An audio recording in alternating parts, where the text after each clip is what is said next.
streaming. It was not. So let me share this to myself so I can reply to anyone. Sharing to myself. And alrighty. Here we go. Now here's the irony of doing this on my phone. Okay, good.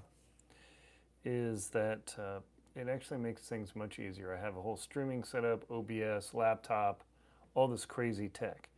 However, it adds a lot of complication that I simply don't want. So instead, I'm just using my phone for the live stream. I've got enough subscribers for that now. Thank you all my subscribers. It makes things much easier. But right now I'm going to work on the next chapter of High Tide at Hana, part of the Maui Desire series. It's a romance series I've been writing. Let me lower my phone just a tiny bit. How's that? It makes my head look distorted.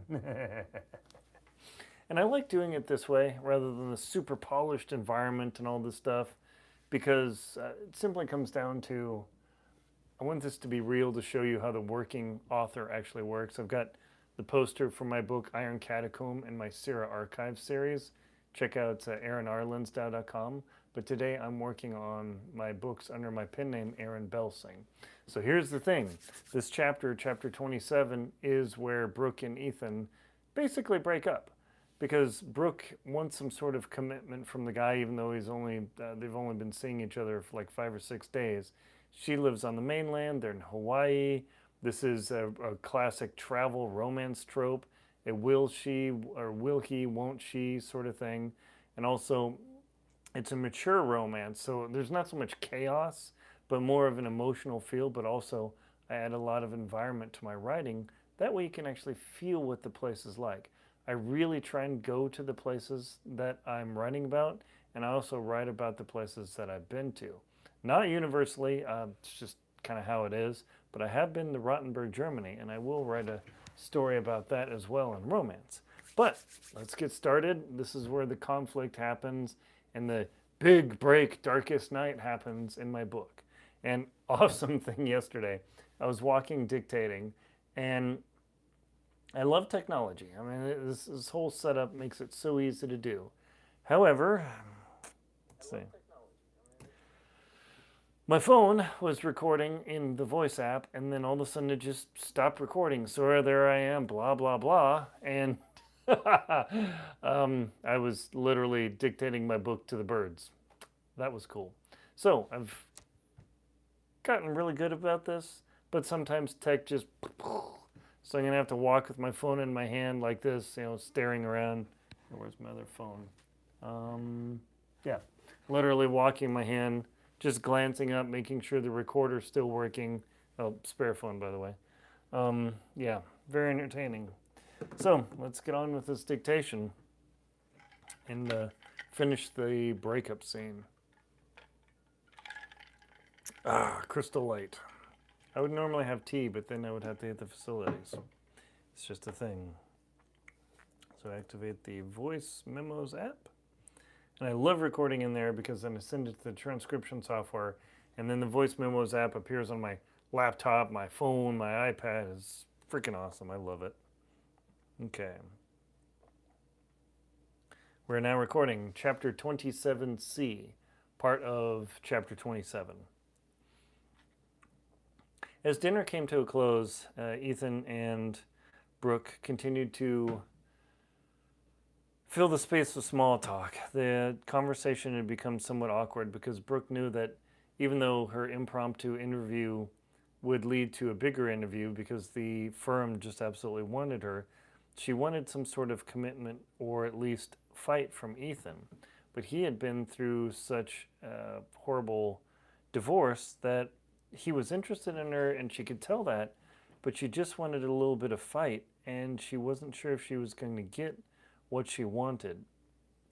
But Brooke was smart knowing that they'd only been dating officially for a week, and this was a vacation fling, so she was mindful of that. Ethan smiled and said, that dessert was excellent. I'm so glad you were able to make it. I'm sorry that it took me a lot longer at work than I had hoped, but that's unfortunately kind of the business. Brooke nodded and smiled. and took a sip of her, what was she going to drink after dinner? She took a sip of her coffee for her after dinner drink and said, Ethan, I really like you. I mean, I enjoy your company and I think we have something going here.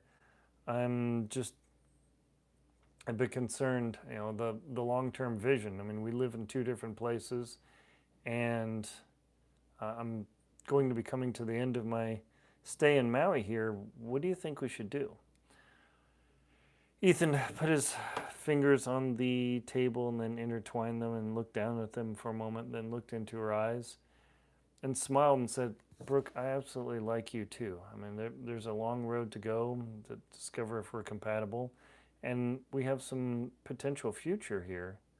At least not necessarily in Maui here, but just overall. Brooke raised her eyebrows, and Ethan said, sorry, I'm stumbling over my words. That sounded much better in my head when I was thinking of it before I said it. Brooke smiled and appreciated, and she said, I appreciate your humanity. I've run into a lot of men who have this big old bluster, but when it all comes down to it, they're just as flawed as me. And Ethan said, oh, flaws? Absolutely. I am loaded with them. But you have an entire career and you really have to think about what you're doing. I mean, your daughter's old enough to be on her own, which is incredible. And I want you to be successful. I don't want to get in the way. Brooke thought for a moment and pursed her lips. And she thought, that's not the answer I wanted. I just wanted a little bit of something. This guy's incredible, but... And Ethan continued, and I would certainly like to keep seeing you again. I mean, I would absolutely love it if you stayed in Hawaii forever, but I know the money runs out eventually. Brooke shook her head and said, yeah, the money definitely runs out here. I mean, milk is like $7 a gallon. It's pretty mind-boggling. And Ethan agreed that Hawaii, it's a paradise, but not a paradise for the bank account. Brooke thought for a long time, and she said, I'm really enjoying this. I think we should continue. Just, I got a lot of things to think about. And Ethan agreed. He said he had a lot of things to think about, and he apologized that work got in the way, and she told him, oh, don't apologize at all. I mean, this is simply how it is. We're adults in our 40s, and we're not just in college running around. We have real consequences to consider.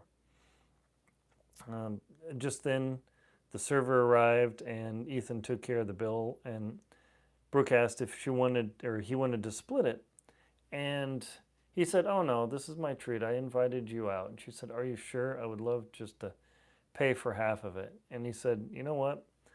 Why don't we meet up for lunch tomorrow? I think I'll be able to get off. I don't know where you're going.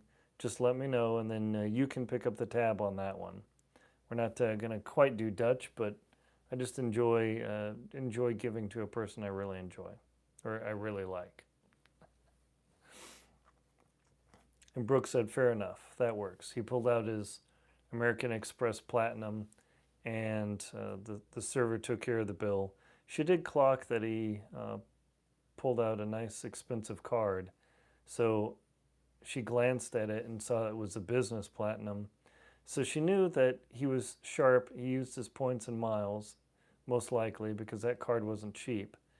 And she just casually mentioned it. Oh, you've got that card as well? And he said, absolutely. This thing gets me perks and gets me into the lounges flying. I wouldn't be without it. Brooke thought for a moment. Oh, that's a good way to go. I'm impressed. And Ethan said, thanks. I've actually never had anyone appreciate the credit card for the capability, just the spending power. And Brooke replied. Brooke took another sip of her coffee, finishing it off, and she said, yeah, I have to admit, there's probably a few gold diggers in the world. And Ethan shook his head. You have no idea. It'd be interesting to trade roles if you could do one of those body switch, like whatever that movie was called. And she thought, Oh, yeah, what was that movie called? That was, Parent Trap. She said, absolutely. They both laughed. Weren't there multiple versions made, like with Lindsay Lohan? And he said, yes, that one was pretty entertaining, but just the whole idea of being able to switch and see what it's really like. Brooke thought for a moment. Yeah, that might work one time. The Ethan finished paying off the bill, and they set down their napkins, and then they walked outside into the late afternoon sun. The sun is lowering over the horizon. Golden light shafts streaked all over. The water sparkled just in the distance, and they both walked side by side, but not hand in hand. Brooke didn't cross her arms, but she wanted to see what would happen. After a moment, Ethan reached out and took her hand as they walked, and that brought her some comfort knowing that the man that she'd spent time with and had a physical relationship with still showed signs of affection. When they got to her SUV, she said, "You know what? I know you have to work early tomorrow. Why don't I just stay at my condo? I mean, I'm literally paying for the thing and I barely used it." Ethan raised his eyebrows and said, "Oh, that's up to you. I mean, I'd certainly love to have you in, but I have to get up really early and I don't want to disturb your rest." So, absolutely. He leaned over and gave her a peck on the lips, and then they hugged and held each other. And then they stood there for a little bit longer, embracing, as though it was the last time they're going to see each other. And they both had that feeling. And Brooke thought, wow, this is really different. Once they released each other, he smiled, held her shoulder for a moment, and then walked back over to his gray Land Cruiser with a few rust spots. And she looked and thought, does that thing have another rust spot? That must be the Hawaii way. As he got into his Land Cruiser, he looked back and waved at her, pulled out and drove away. And Brooke stood there as she thought about it and then hopped into her little SUV. And then she thought, I'm driving home alone. Why am I doing this? I want that job, I really do, but I do not want this corporate career. I really have some things to think about.